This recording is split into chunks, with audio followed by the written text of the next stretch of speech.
The British Foreign Secretary James Cleverly has tweeted out about separatist attacks, saying, and I quote, "Any direct attacks on the Indian High Commission in London are completely unacceptable.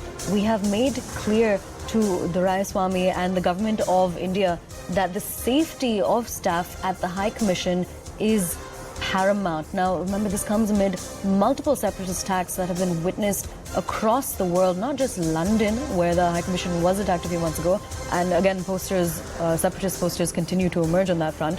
But separatist attacks have also been made in countries such as the United States, Canada, and Australia. Just recently, in fact, and over the last week, on July 2nd, we'd seen an arson attempt and vandalism which took place in the United States at the Indian consulate in San Francisco. On that front, the FBI is going to be investigating it. But this is more about attacks on the Indian High Commission in London. And again, the British Foreign Secretary James Cleverly has tweeted out about it and condemning all of the separatist attacks, specifically saying, and I quote, "Any direct attacks on the Indian High Commission in London are completely unacceptable. We have made clear to the Ramaswamy and the government of India that the safety of staff at the High Commission is paramount." So that is a very important condemnation coming in. Remember, even different officials across different countries across the world, again in the United States, for example, the U.S. State Department had even leveled condemnation on the attack that took place earlier this week on July 2nd. Here, now, again, you also have a very senior official in the UK government, British Foreign Secretary James Cleverly, also condemning separatist attacks that are taking place in respect to the Indian High Commission in London. We're crossing over to CNN News 18's correspondent Abhishek Jha for more on this. Abhishek, so a very important reaction coming in, the British Foreign Secretary James Cleverly condemning attacks on the Indian High Commission. Of course, Aisha, this is quite reassuring for Indian establishment, which have come increasingly under threat and attack from Khalistani groups in UK, US, Canada, and Australia especially.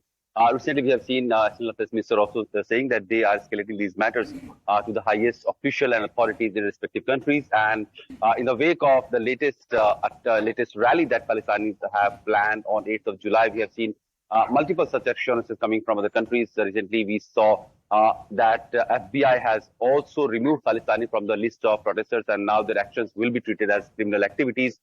Now we are also having James Cleverly, UK Foreign Secretary, who has clearly said that any direct attack on the Indian High Commission in London are completely unacceptable. This is coming after we have seen what has happened at Indian High Commission in London, where we saw Khalistani protesters gathering for hours, shouting slogans and doing anti-India activities, and so much so that some of them tried to reach on the top of the building and bring down the tricolor flying there. So there was quite a chaos.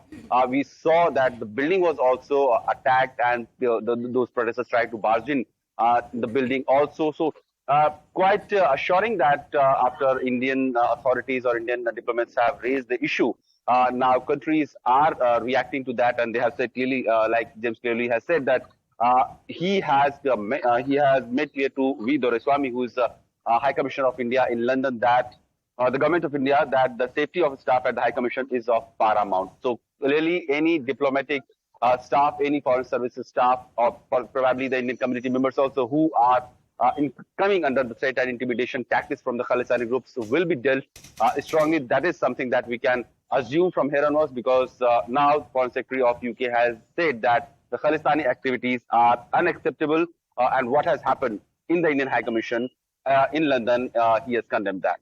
Absolutely. Abhishek, thank you so much for joining us and bringing us those important details. We're going to be shifting